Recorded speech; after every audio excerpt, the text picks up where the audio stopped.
Hello, in this video we are going to make our own virtual data center using this logical network diagram, the revision 2.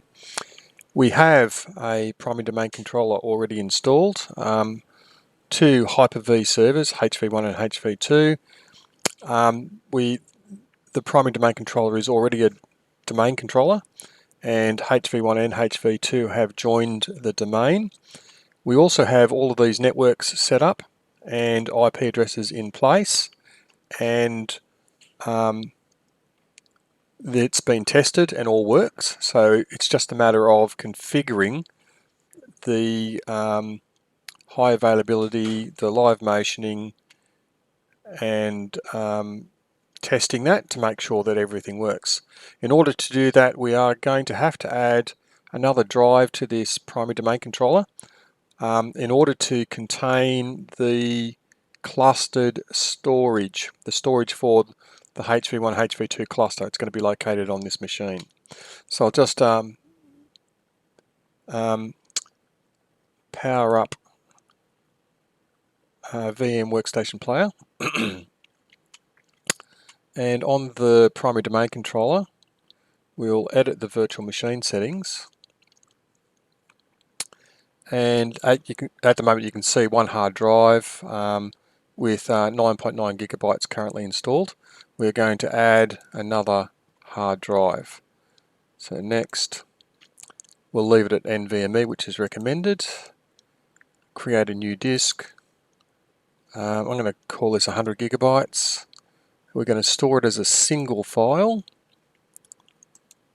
and we're going to locate it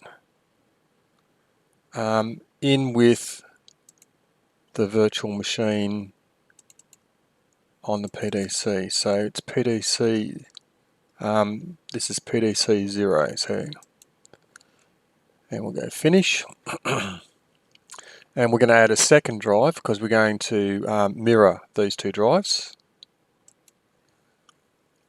And so that's another hard drive, NVMe,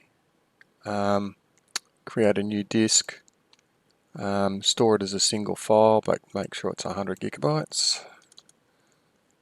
Go next. And we'll browse, just make sure that that's in with the other two. It is, that's good. Finish.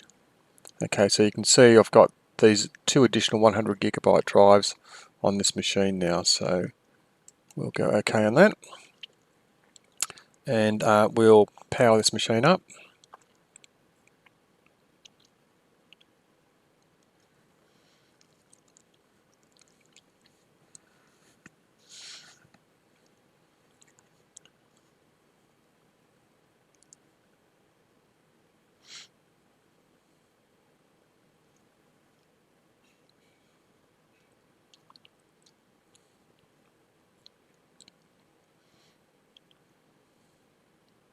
We can likewise power up HV1 and HV2.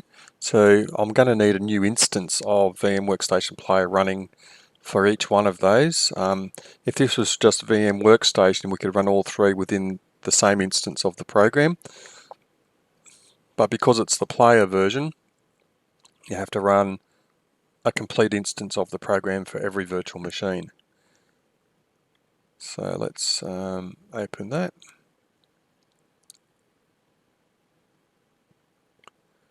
And on that one we'll run HV1.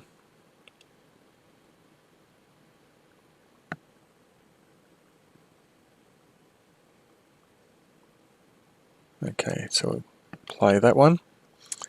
And we'll also open up a second for HV2. And I'll just put that to there, that'll do. And play that virtual machine as well. So I'm going to go back to our PDC.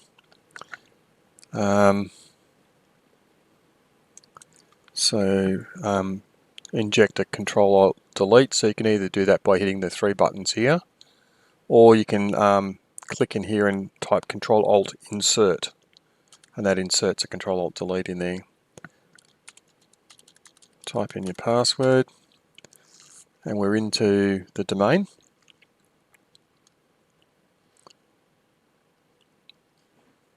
Okay, so what we need to do is configure those two hard drives. The way we're going to do that is right mouse click on the start and go up to the disk management.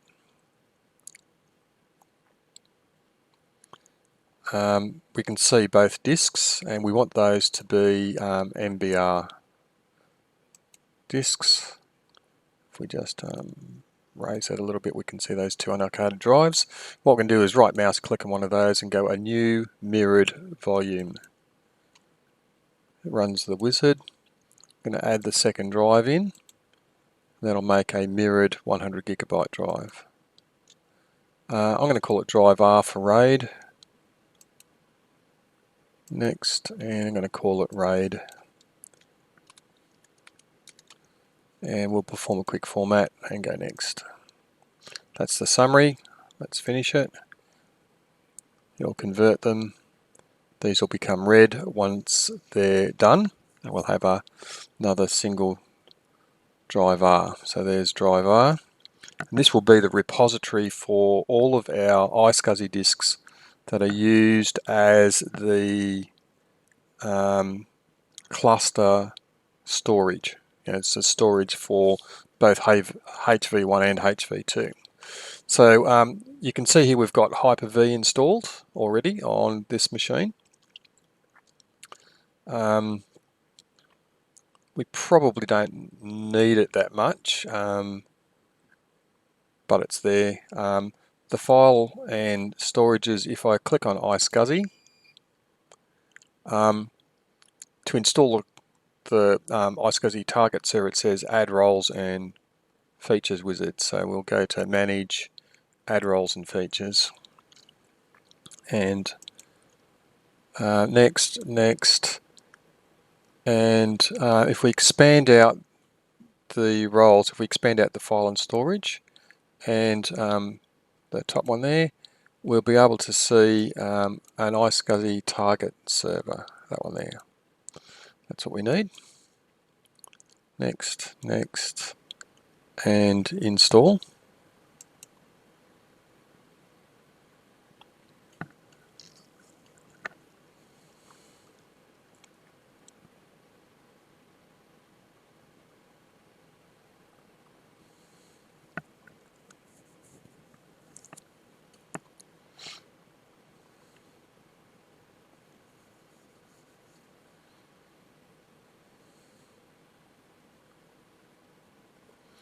Now on these two other servers, we're going to log them into the domain. So you can see here they're logging into BMW Administrator. So they're logging into the domain, which means they'll appear on DNS and all that sort of stuff.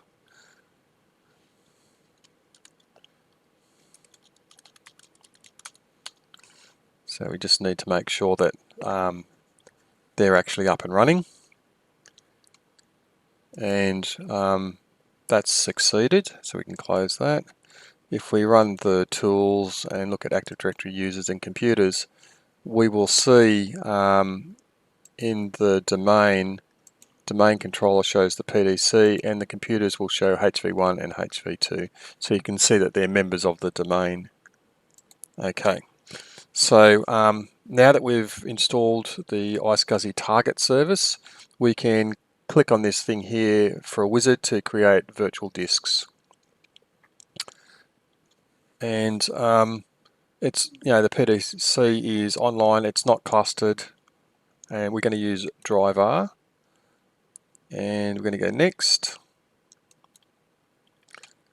And the name of the disk, we'll call this VM storage disk. So it's a VM storage disk. We'll go next. And the size is going to be 60 gigabytes. Dynamically expanding. Next. And we're going to create a new iSCSI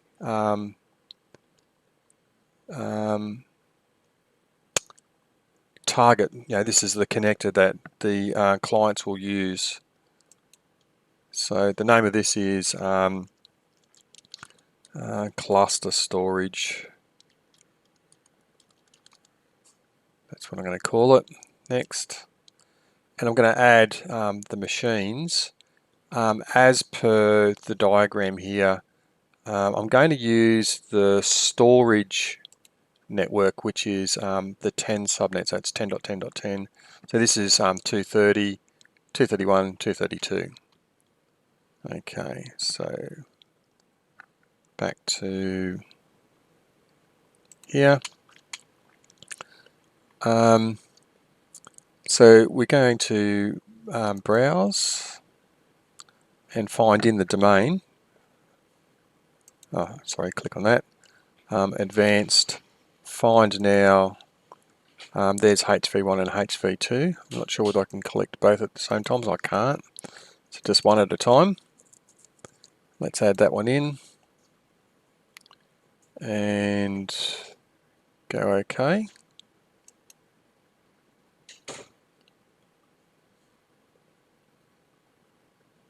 So we can see that hv1.bmw.local is in there. We're going to add HV2. So just type HV2, check the name, it finds it, and we'll go OK.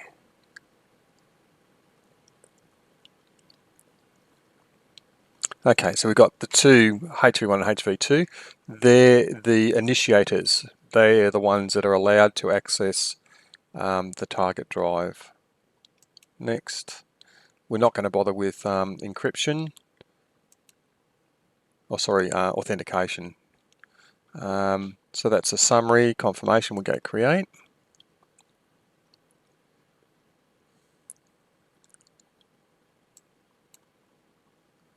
And we'll hit close. And what we're going to do is going to create another couple of drives. So we've created this VM storage disk. I want to create a new iSCSI virtual disk. This one is also on drive R. This one's going to be the backup disk.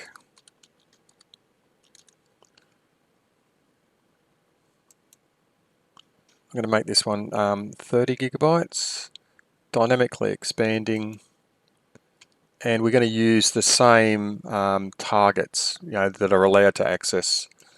So we're not going to create a new target, we're going to use the same cluster storage connections. Next, and create. And we'll go close. And that leaves about 10 gigabytes left on the drive. And we're going to create a quorum disk. iSCSI virtual disk. It's on drive R. Next, we're going to call this the quorum disk.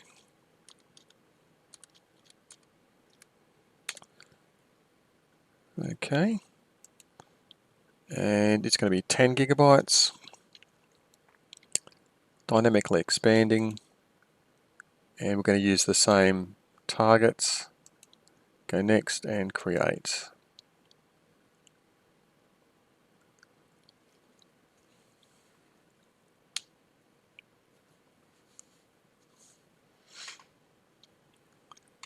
Okay, so we can close that.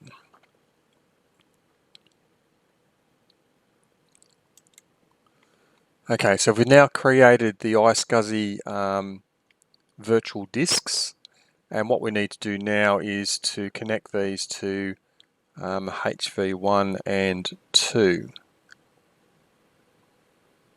Okay.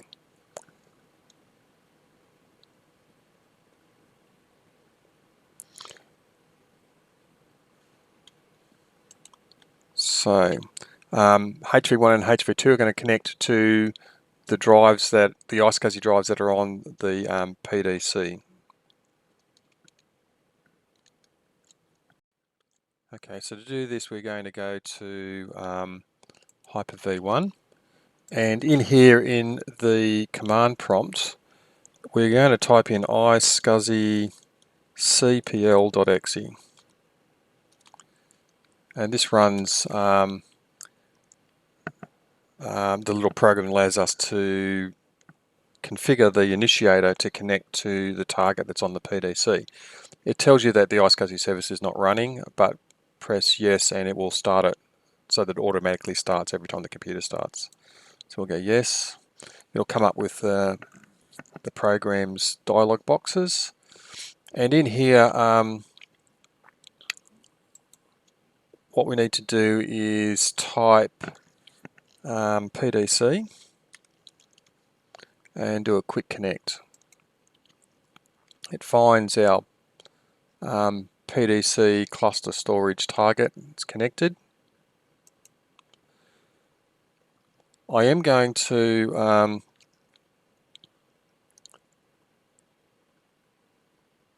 look at this connection. It's there, and I'm going to click on advanced because I want to change the adapters that it's using. So it's going to use the Microsoft initiator.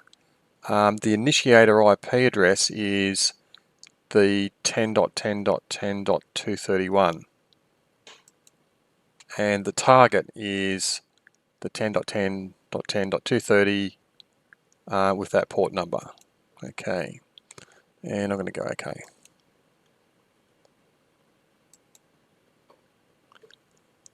The target's already been logged in via an iSCSI session. Okay, so it's already there. Okay. Targets is that, discovery is that, it's found it's got the right port.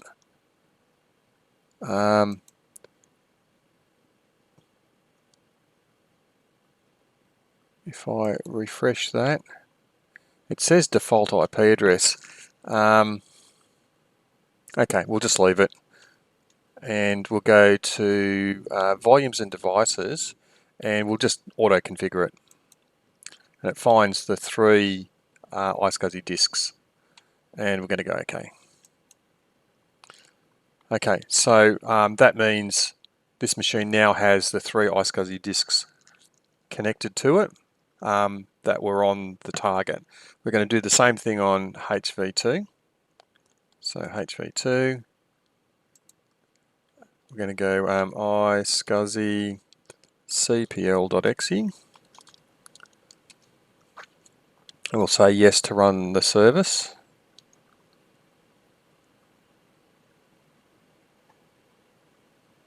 We're going to click PDC and go quick connect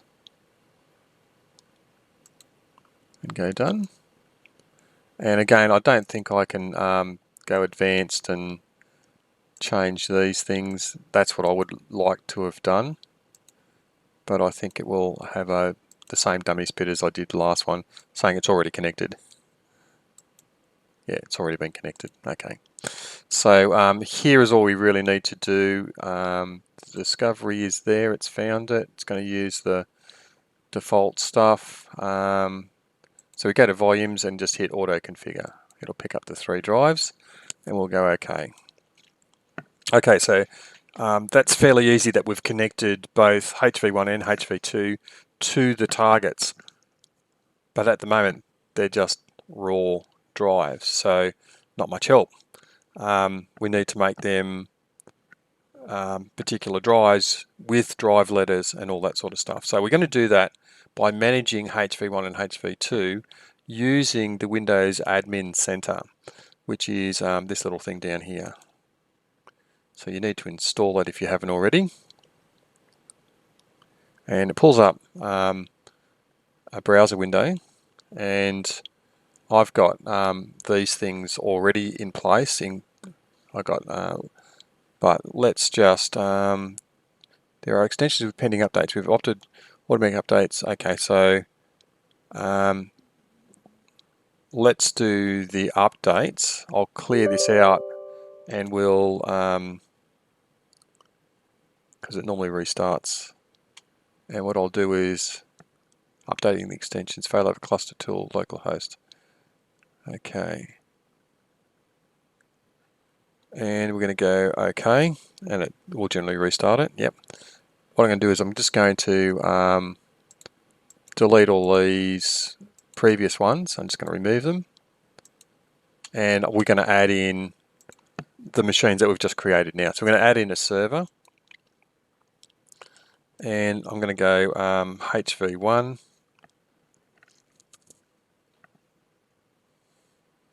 Now if this computer itself, which is our Windows 10 host machine, which is hosting all the virtual machines, was a member of the domain, then I could just search Active Directory and find the machines. It'll find it anyway, but we're going to use the domain credentials, BMW, / administrator, yep, and the right password. And we're going to add with credentials. So it should say that we're managing with the BMW / administrator.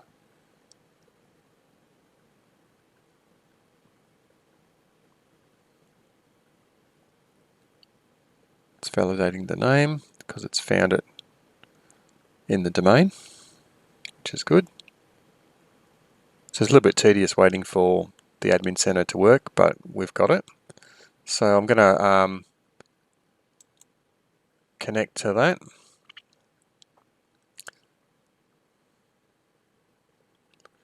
And what I'm going to do is open up another session for HV2. So if I just click down here, it'll open up another browser window, and we'll add HV2, add the server, we'll add HV2,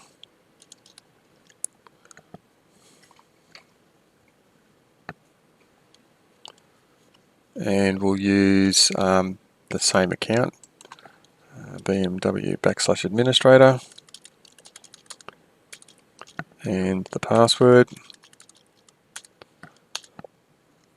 Whoops, I hope I added that with credentials.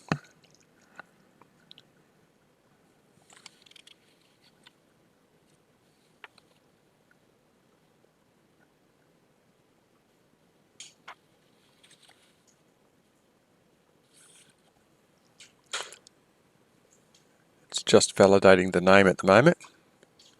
That's what's jolly nuisance thing, that. Go away.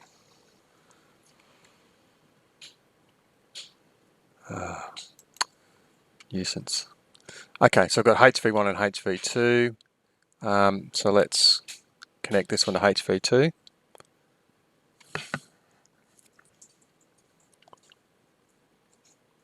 Okay, so now I've got two tabs on my browser. One is connected to HV1, and I can see all of the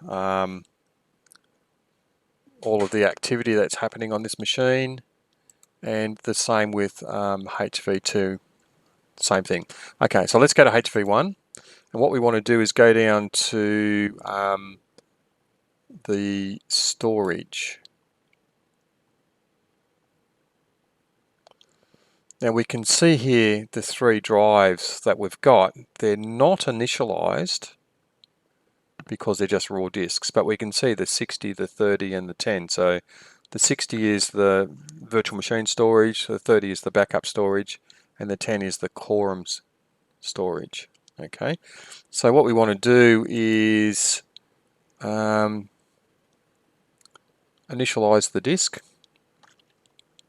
I'm going to initialize it as an MBR, submit.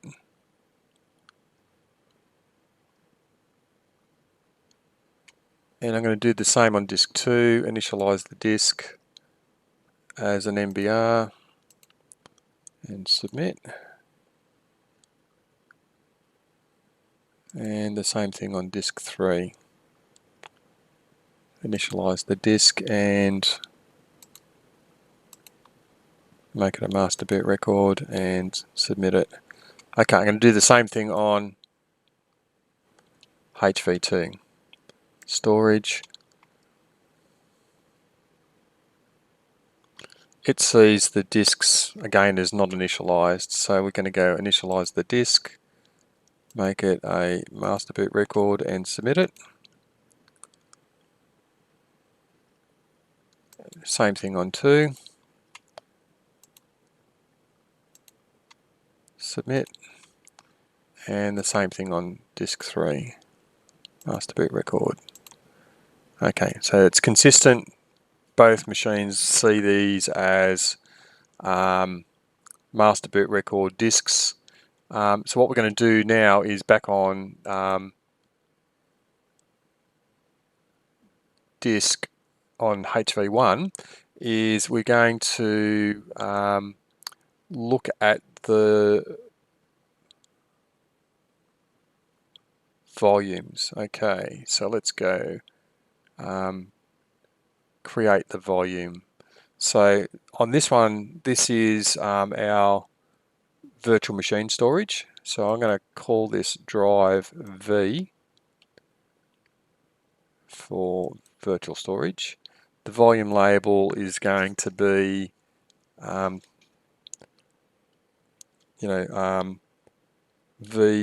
storage.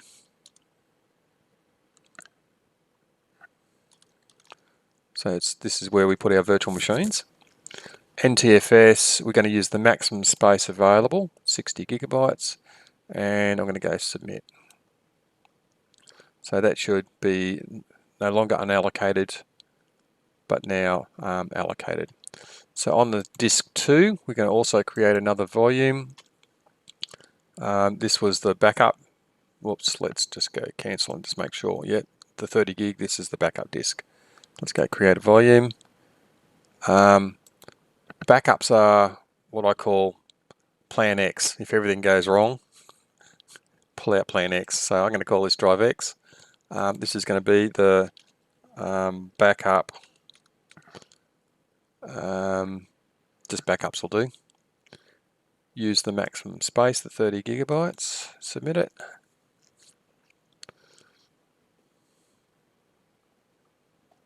And on disk 3, we're going to create a volume, and we're going to make this as drive Q, which is the quorum. Okay, quorum, maximum space, go submit.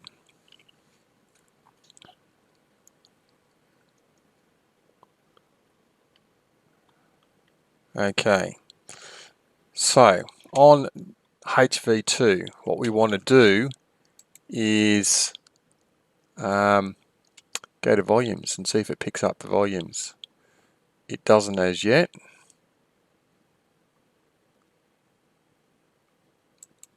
Okay, so probably what we need to do is to do a reboot and let it pick up the drives, because it knows them all as online. It'll pick up the actual volumes that are on there, because at the moment it thinks it's not allocated. We could hit refresh if there's a refresh around here somewhere.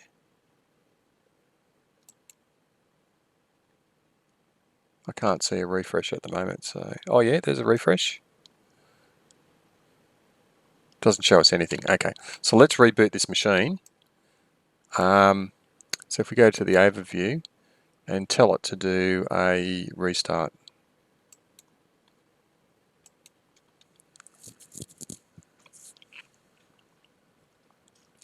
Now if we have a look at our actual disk here, you'll see that it's actually restarting. Okay.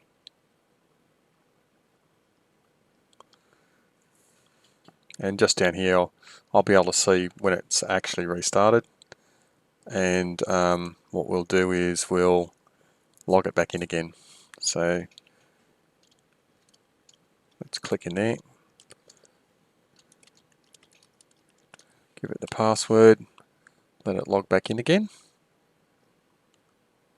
Okay, so back to here, click on HV2, let the Windows Admin Center connect to it, and we'll go down to storage and check to see if it's got the volumes.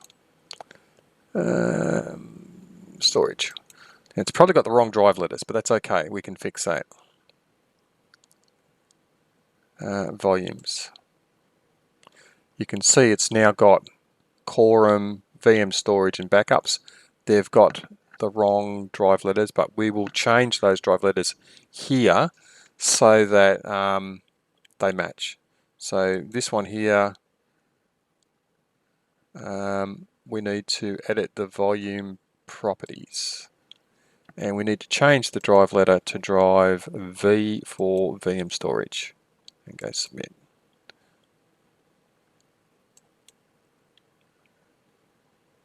This way it'll match HV1. And that's important. If we're moving virtual machines from one server to another in a cluster, and we haven't made the cluster yet, then the drive letters need to be all the same. The setup of the virtual switches all need to be the same. Everything needs to be the same so that when you move the virtual machine that's running from one server to the other, it's basically the same environment. Okay, so drive backup is going to be drive X. So let's go edit the volume properties. Let's change that to drive X because that's what you do with a plan X. And the quorum we're going to change to drive Q.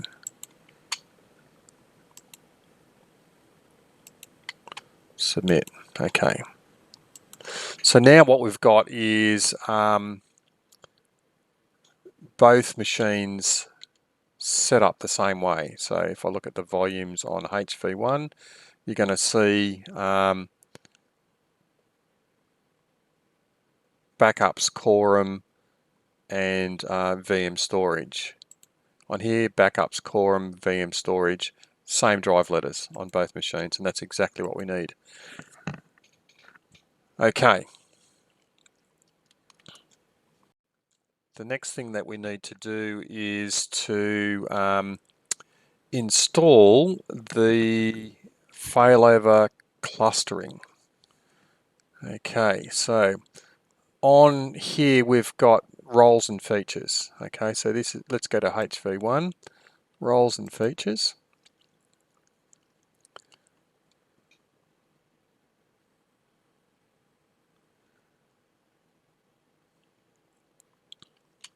And what we want is the failover clustering. So we're going to tick that one, and we're going to hit the install button. Now it's going to calculate all the dependencies and install them all in one hit.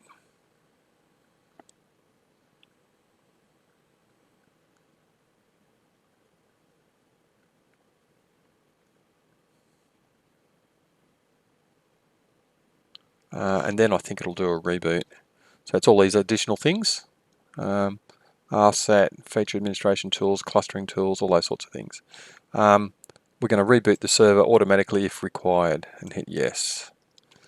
So while that's doing that, we're going to do the same thing on HV2. So let's go to roles and features. And I'm going to go to failover clustering, tick the box, and go install.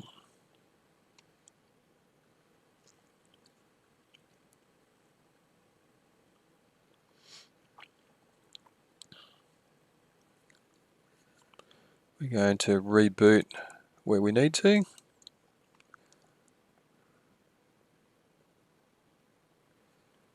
And so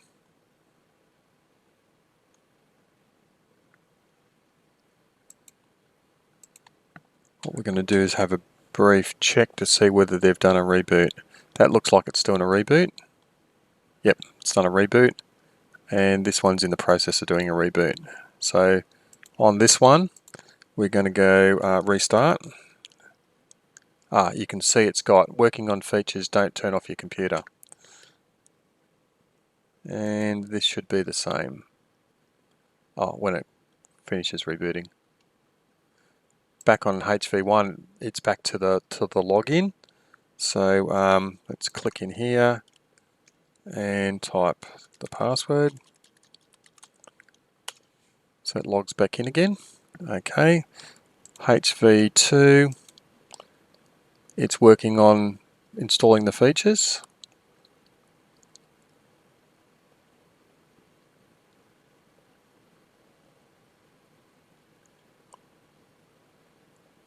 Okay, so now Control-Delete and then the password. Okay, so those two machines now have the failover clustering installed on them, And I don't actually want these machines to manage it. We'll either use the Windows Admin Center to do the management of the virtual machines, or we'll do it from the PDC. So I'm going to install the cluster management on the PDC as well.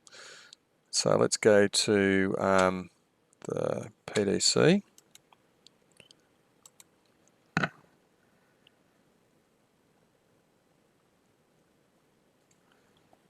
Oh, okay, click the button, that helps.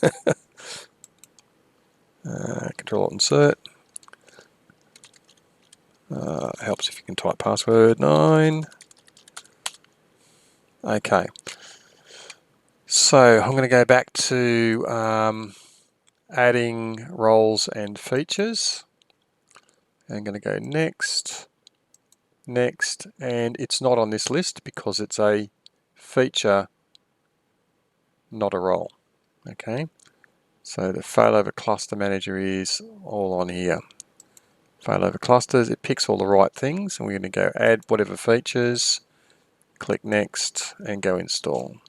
So that means we've got both HV1 and HV2 have the failover cluster management, and also our PDC, and we're going to measure, not so much measure, but we're going to control or manage the virtual machines and the live motioning and high availability from the PDC rather than from the Hyper-V 1 or 2. Okay, so this installation started. It'll probably want to do a reboot on this one because it is the domain controller. And to be fair, once the domain controller started, I generally like to have the HV1 and HV2 booting after the PDC has booted up, booting into the domain to make sure all the DNS settings and everything like that's all current and all that sort of thing. So a restart's pending on this, it tells us. Close, kill that, and let's do a restart. So I'm going to end up restarting all machines. So this is a planned operating system, application installed, planned. So it's working on the updates.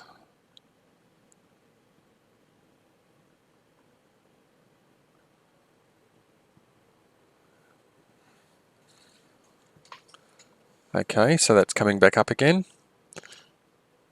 And so what I'm going to do is I'm going to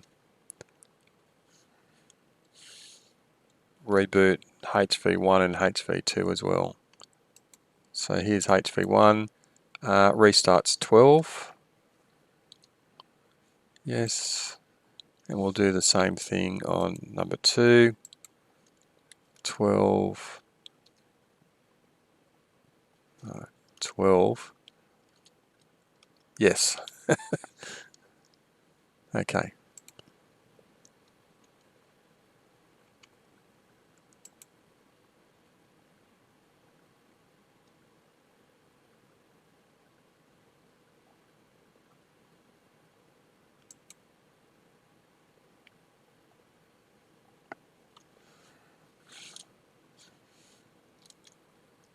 Okay, so it's applying the computing settings. This thing's starting up. This thing is ready. That thing's ready. This thing's ready.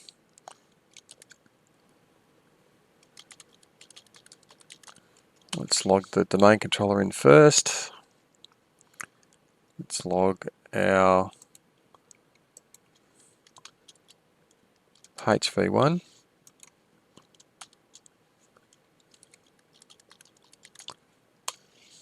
And then our HV2.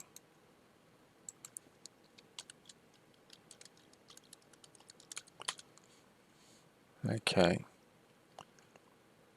So in here we now have in the tools we have a failover cluster manager.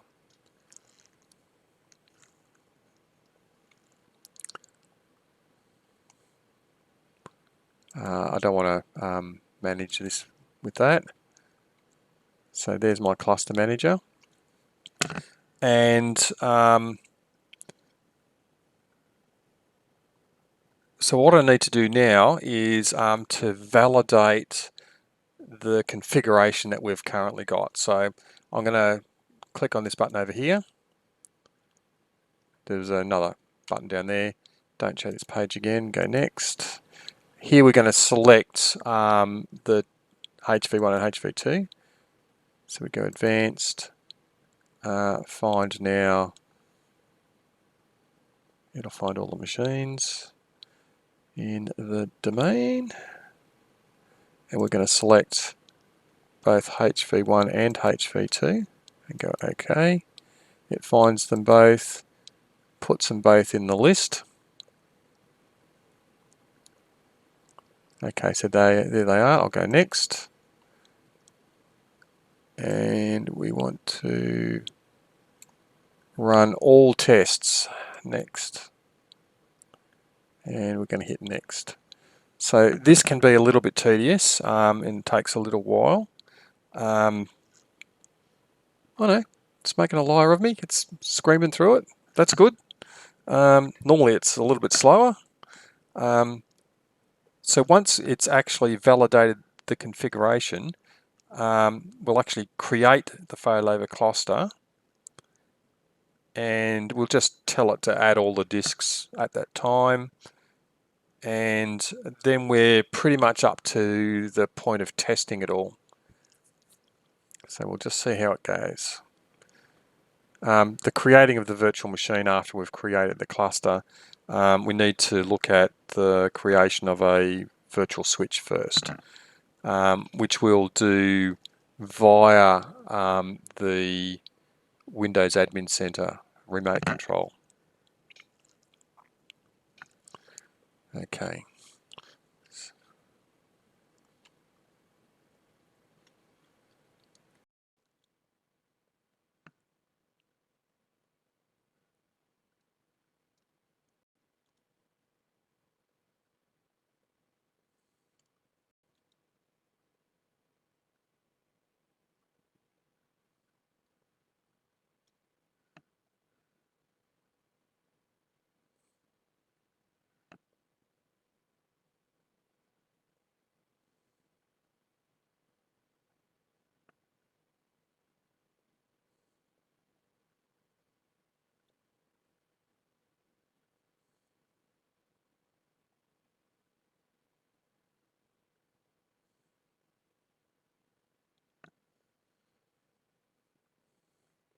Pretty sure I saw something red flash up there. It'll come up in a report afterwards.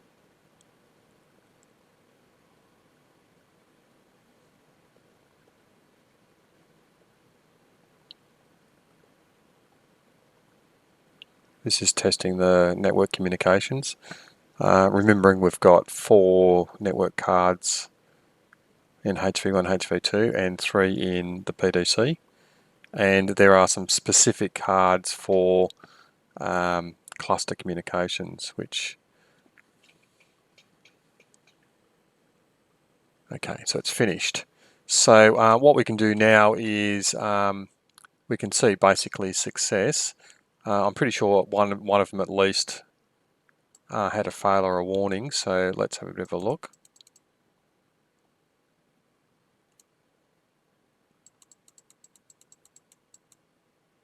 Okay, so far all successes. There's a warning here in the software update level. So it's saying that the updates on these 2 machines are probably not up to date, which we don't really care about. There's a warning on the system configuration, which is probably because of the software updates. And the rest of it looks like it's all okay. So if I have a quick look at the report, it brings it up in Internet Explorer. Don't use recommended settings, ask me later. Oh, go away, Edge. Okay, allow blocked content. So we can see here that we've got a system configuration error. Software update levels is the problem. and it's saying that an update for the Defender antivirus, anti-malware, don't have the same software update. So we're not really worried about that. But anyway, you've got a report there. Normally you would have to satisfy everything in the report in order to proceed. So what we're going to do is we're going to tick the box here to create the cluster now using the validated nodes. Okay, finish. So this is the wizard for creating the cluster. Don't show that page again. Let's go next. So we're going to give it a name. So this one is our Red Opal Innovation Network Engineers home lab. We're building a home lab to test our skills for getting qualifications and stuff like that. So I'm just going to call it home lab. There we go, home lab. And we do need to give it an IP address here. It always annoys me that it doesn't put the one we want. It just picks the first one.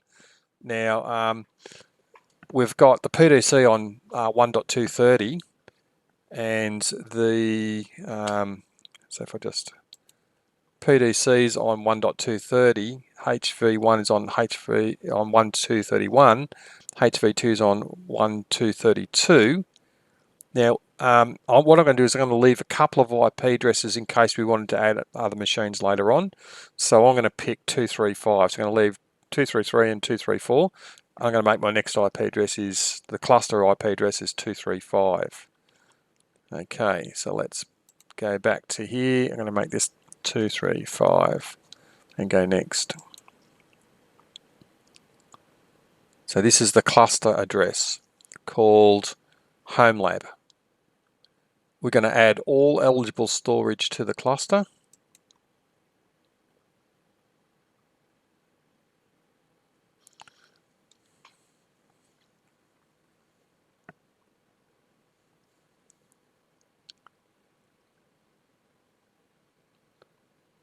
It's one of the pluses with Server 2019 is that most of the wizards just work, which is good.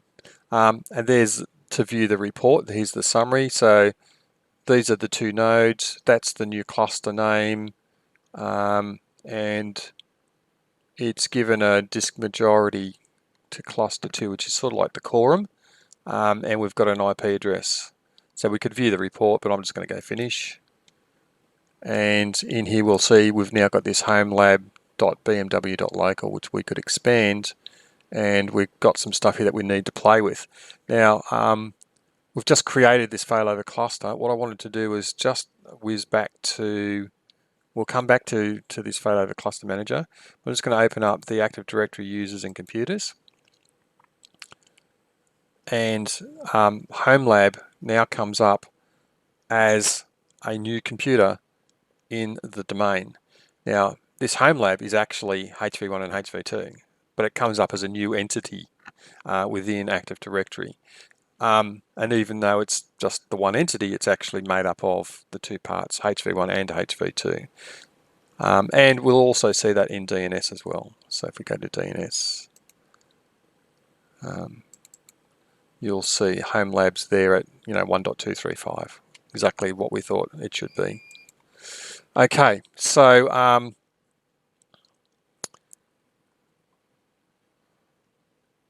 what we're going to do now is have a look at the cluster manager.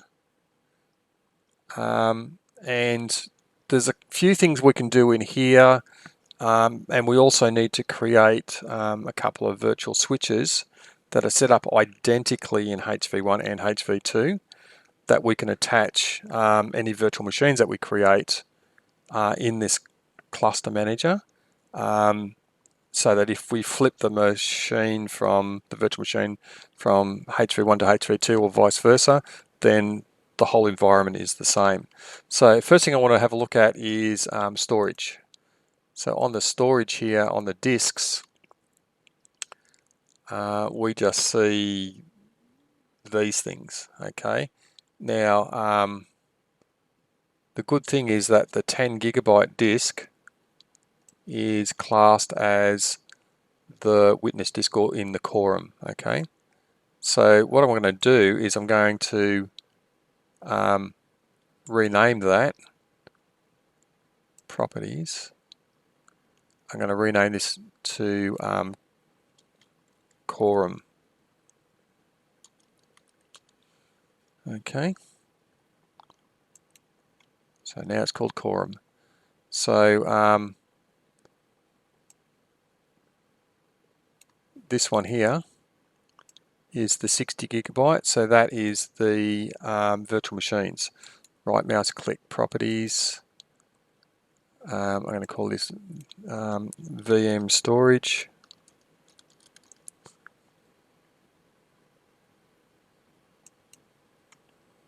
And so this one here is the backups.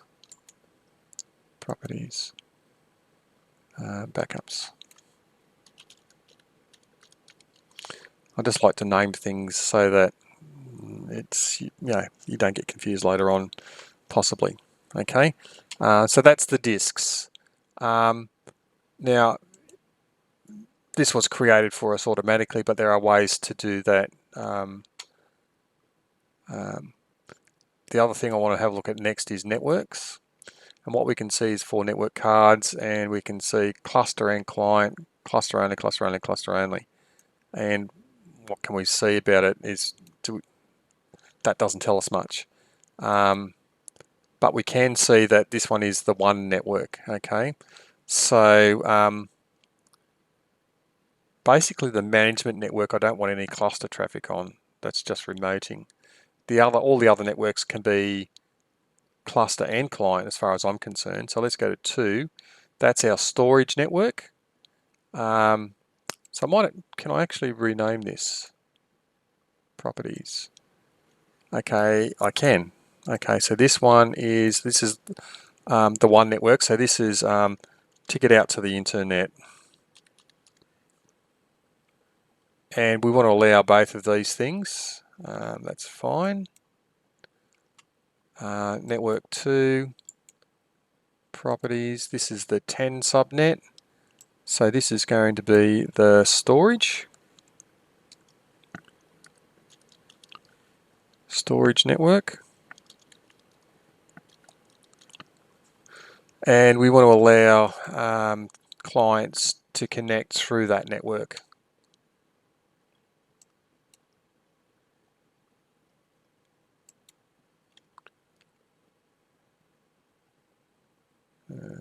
So why does it say cluster only? I'm sure I ticked that box. Maybe I didn't hit apply first.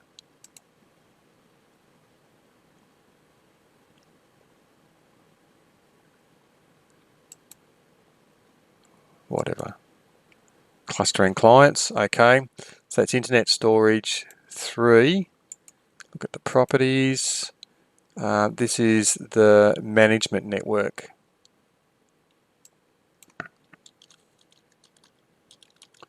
Management network. And we basically want no communications, do not allow cluster communications on this network. We do want it purely just for remote management.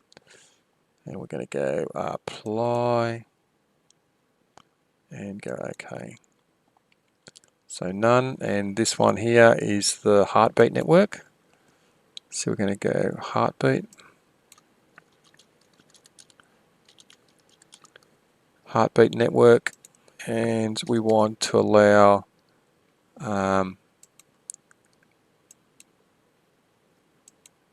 communications to happen there.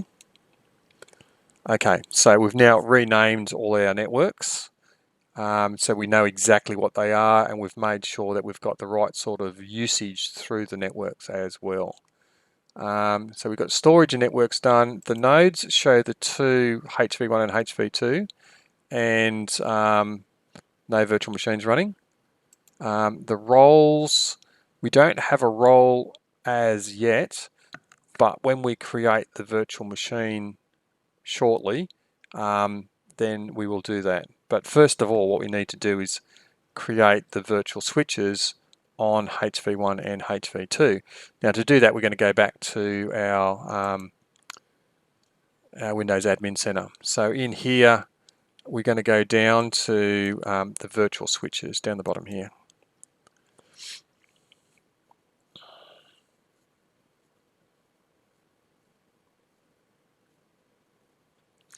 Now the virtual switches are going to be placed on the card that goes out to the internet. So I'm going to go New Virtual Switch. I do click on New. Switch name is going to be called Internet, and it's going to be an external switch, and then we point it to the right network card. This has to be the one subnet, that's the one that gets out to the internet. Now the description doesn't tell you much. This here doesn't really tell you much either. It's the IP address, it's the important part for us. So it's actually Ether0 is the card that we want it connected to, because that's the one subnet. Okay, we allow management operation to share these network adapters. We'll go save.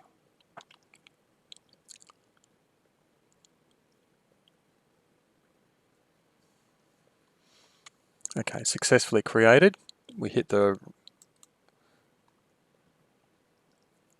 refresh and it should turn up in here. Yep, it's actually internet gigabit network connection number 2 is external, but we know that that's in the one subnet. So let's go to HV2, down to virtual switches. We're going to go new virtual switch. It's also going to be called Internet,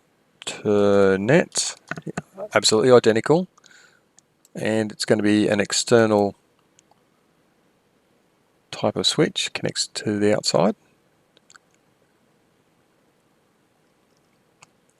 And we're going to connect it to the one subnet, which is this one here, which is also Ethernet 0 in this case, but not always. It is this time, but not always. Just and it's not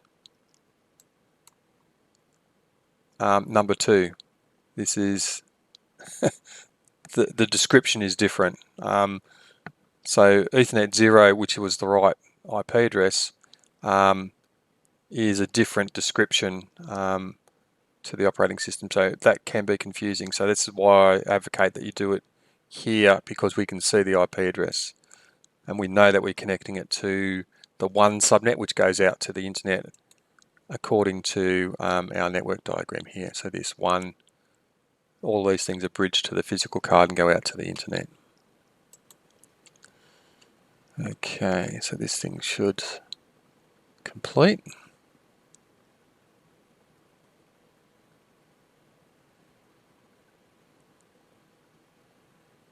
Going to hit refresh.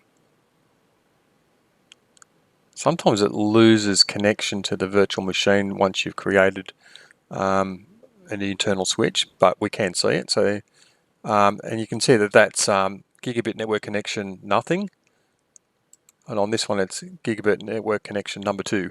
So the operating systems recognise the cards differently, and I think it's a latency thing, the order that it recognises network cards. So now we have a virtual switch that connects to the one subnet which gets out to the internet.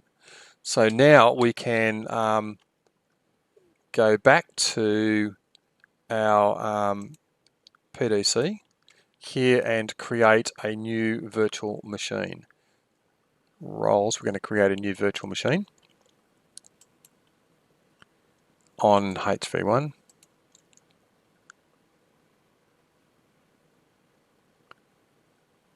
Don't show this page again. Next. We're going to call it 0 shell. And we're going to store it in a different location and go browse. So what we're going to look for on HV1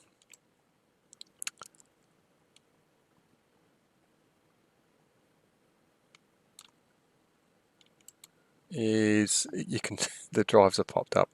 We're going to put it on VM storage. Okay. So drive V. Select that folder. And we're going to go next. generation 1, and the startup memory is going to be 128. We don't want to use dynamic memory because that can boost it up to 4 gigabytes or something like that. So we're just going to leave it at 128. Next.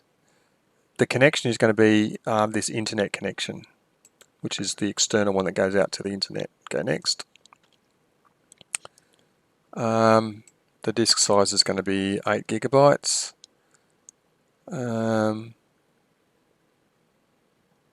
Okay. Next, we're going to install the operating system later. Next and finish.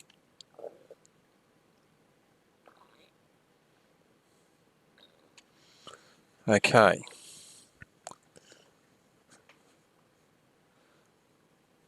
I'm going to go finish.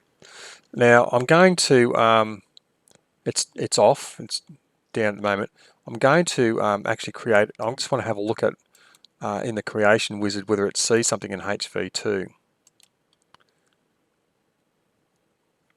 I'm going to call this ZS, store it in a different location and go browse. Yeah, see, it doesn't see the other drives because they're allocated to HV1. Okay. Interesting. Cancel. So what we're going to do now is we've created the virtual machine, but we need to actually install the operating system. So on our HV1 computer, what we need to do is to mount the zero shell ISO into the disk, into its CD-ROM, and that's connected, that CD-ROM, the physical CD-ROM is connected to the virtual machine as well. We'll check that. So player, manage the virtual machine settings. We're going to go to the CD-ROM and we're going to use an ISO image and go browse. So here we're going to go and find the zero shell ISO image. So down here in the OneDrive, resources, ISOs, down to zero shell. I'm going to put the latest version of zero shell. So it's going to mount that. And we'll go OK on that. So we've just mounted that ISO into the CD-ROM on this HV1. And because we've just created the virtual machine there and we've bridged it to that same CD, we'll be able to access it. So let's minimize. Let's go to the virtual machine on PDC. So here's the PDC. Flick to the zero shell. So what we need to do here is to configure or look at the settings of this virtual machine. Settings. So there's a few things that I want to do here. Number one, we don't have a SCSI controller, so I'm going to remove it. In the memory, if I'd enable dynamic memory, you could see that it would try and maximize the memory. So we just want to leave it at the 128. Don't enable it. Memory weight. So this is the priority. That's perfectly fine. Whoops, I should have. Still looking at the settings. The processor is the thing I want to look at next. So at the moment we've only got one processor allocated to this, and that's fine because this is just a little zero shell. The compatibility is the fun part though.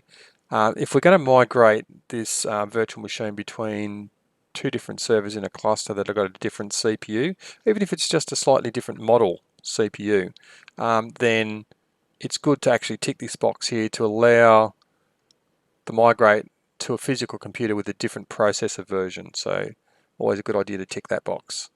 So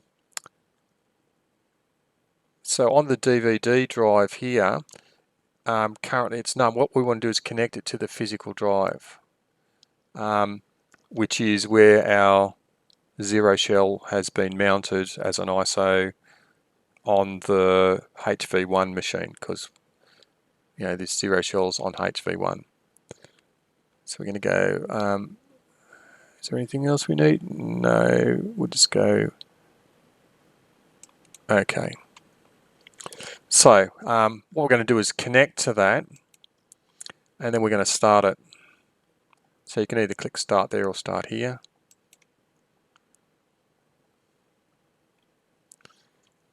So now we've got a nested zero shell. So this is a virtual machine running inside a virtual machine, which is pretty cool. So because it is a nested machine, it's a little bit slow. It's not too bad, but it's a function of constrained memory. Considering our HV1 is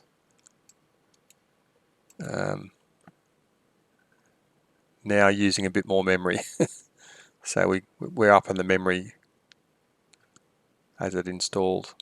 I should have had this on beforehand so you could see how much it rose by.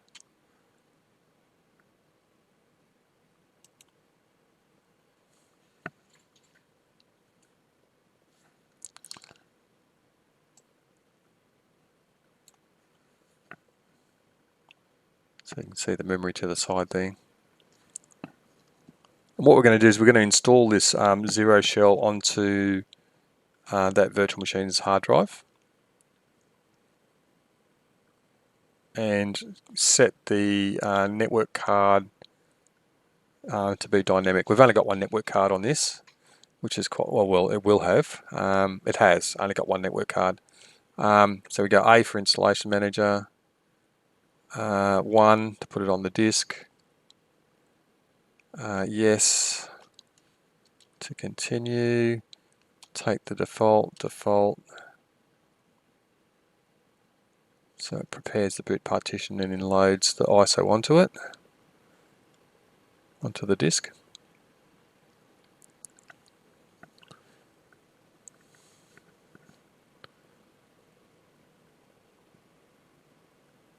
So our Hyper-V servers that don't have a GUI run a little bit leaner, not a great deal leaner though than the one that has the GUI on it. So the GUI doesn't really take that much room, maybe a couple of 100 megabytes.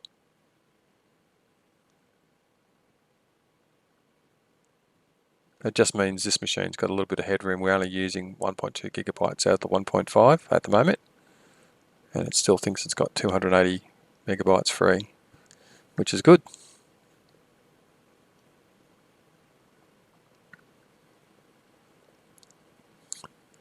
So at the moment it's writing the image of the zero shell onto the disk.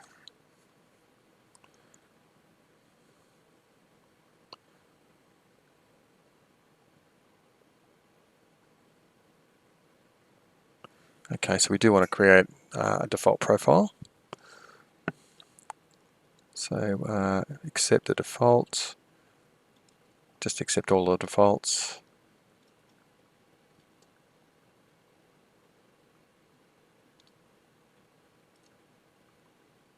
Keep it at that, keep it at that.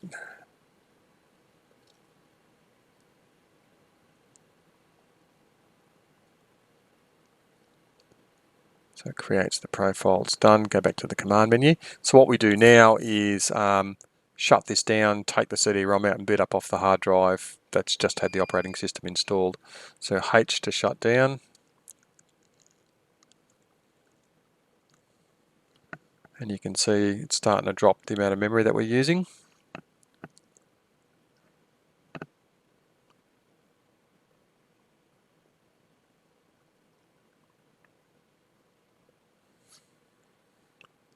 Okay, and you can see it's dropped it a bit more. Okay, so what we want to do is look at the settings, and in the CD-ROM we want to tell it to use no media for the moment and apply that.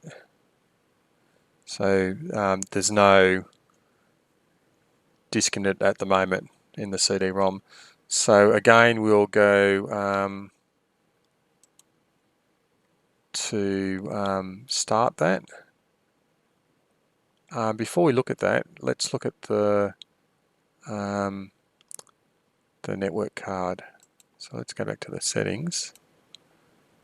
The network adapter is connected to the internet virtual switch. Okay, that's good. So let's connect and start it. So now this is starting up off the hard drive. And you can see, we're using a bit more straight away. But really, it's only the 128 gigabytes.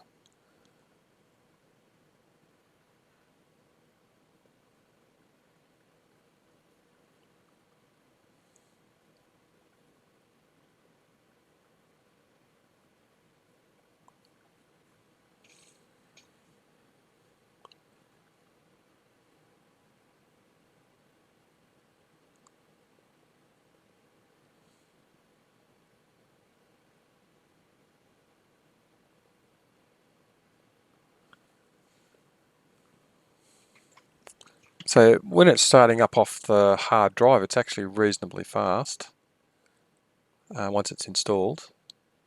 Ooh, that's a bit slow. I for IP manager. Oops, click in here first. I for IP. And we can see we've got the default IP address, which we need to delete and then turn this into a dynamic IP and see if it gets an IP address off my NBN router, which is in the one subnet. So this is all bridged to the card that goes out to the one subnet. So I should get an IP address in the one subnet. So I'm going to go D for delete, interface ether00, the number 1 IP address. Are we sure? We're going to go yes. So now we do not have an IP address. We're going to go H for dynamic IP address. Ether00 is the one, and we want it to be enabled.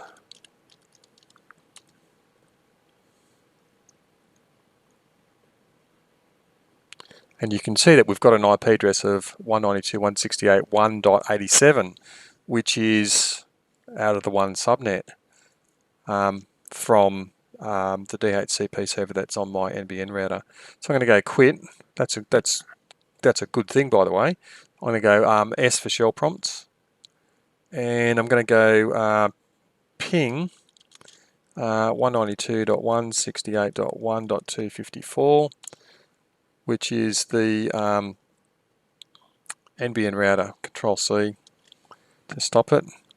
If I look at our diagram here, that's this router here that goes out to the internet. We should also be able to ping 1.231, 230, 232, and also 235, the cluster IP address. So let's go ping 230, 231, 232, 235. Okay, so it does all of those things. We should also be able to ping out to the internet. So let's just go ping 8.8.8.8, which is Control C. That is Google's DNS server. So let's see if we can just ping www. say University of Technology in Sydney.edu.au. Yep, resolves the name and pings it. So DNS and everything like that's working. Oh, it's interesting. The University of Technology in Sydney have Amazon Web Services, so they've got their servers in the cloud at that IP address. Cool. Exit will get us back to the main. Actually, exit will get us back to the main menu, but we want to come back in here and set up a mutual ping. So remembering that the IP address on this one is 1.87. Quit.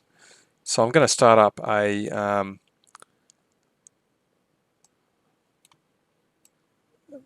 from the host machine. So this is going to ping 192.168.1.87 minus T, so it's continuous. So that's pinging this zero shell, okay? And Control C, IP config. You can see I've got an IP address of 1.5 and 1.6 because I actually got two network cards, 1.5 and 1.6. So CLS and ping that continuous. And in here I'm going to go to shell prompt and ping 192.168.1.5. So it pings that and also 1.6. So it pings everything in the one subnet. So what I want to do is ping out to the internet.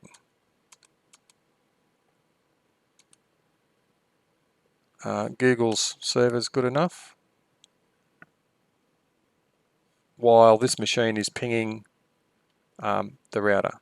Sorry, the zero shell. So the zero shell is pinging out to the internet, while this thing is pinging out to pinging to the zero shell. So we've got two different pings happening. So if I kill that, you'll see this thing's still happening in here. There's a display box here.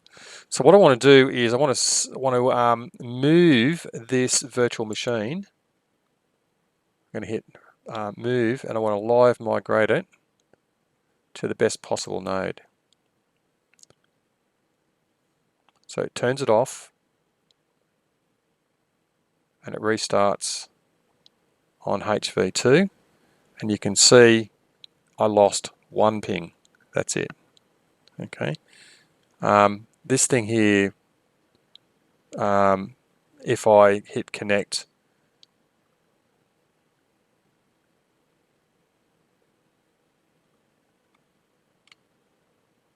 I have to hit a Control C on that and then restart. Okay.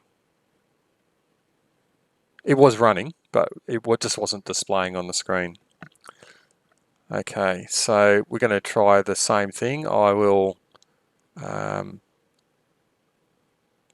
kill that. We can still see it running. And if I live migrate it back, let's go move live migration to select a node. I'm going to select HV1. It will go to HV1 and you'll see the information show the percentage, and it goes pretty fast. Live migration. It's on HV1. We lost one ping. Okay, so that's it. So I'm going to live migrate it back, and then I'm going to turn off HV2 and watch it come back to HV1. And you can see that's still running. Okay, because this time the display didn't stop. So let's move it again. Live migrate. Select node. Let's go to HV2.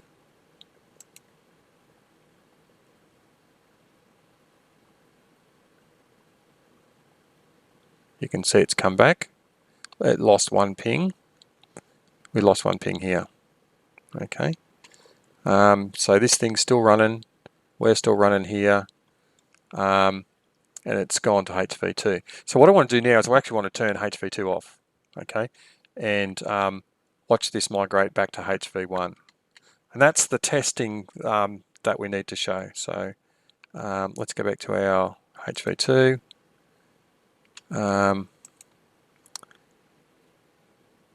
Let's go, click in there, insert. Okay, so let's tell this thing to shut down, which is number 13. So that's going to shut down.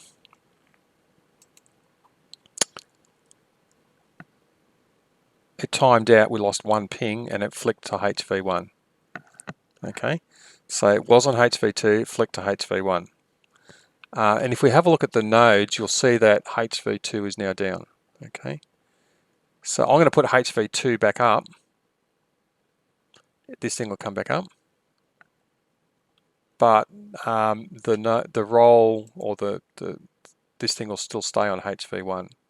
Okay, so let's go to VM Workstation Player. Let's start HV2.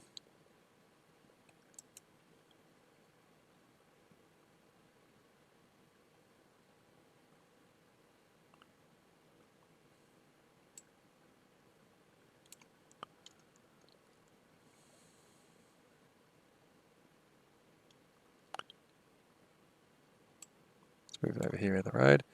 So let's go. So that we're now logging back in again. I'll minimize this out of the road. If we go to the nodes, you'll see that it's joining and it's now up again. If we look at the role, it stays on HV1, okay? But if I power off HV1, then it'll flick to HV2. So let's do that same thing. So if I go to HV1 and I tell it to shut down, go yes. This running virtual machine.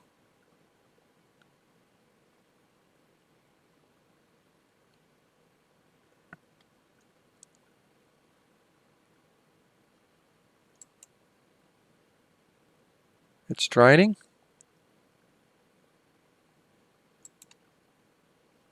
And it's gone to HV2. And in actual fact, we don't actually see anything. No drop of pings whatsoever. Okay. Which was fortunate. Usually you lose something. But the virtual machine is now running on HV2, not HV1, because if we look at the nodes, HV1 is now down. Okay. So that that proves everything about high availability and about live motioning. Okay. So we've tested it, proved it all works, and that's the end of this video.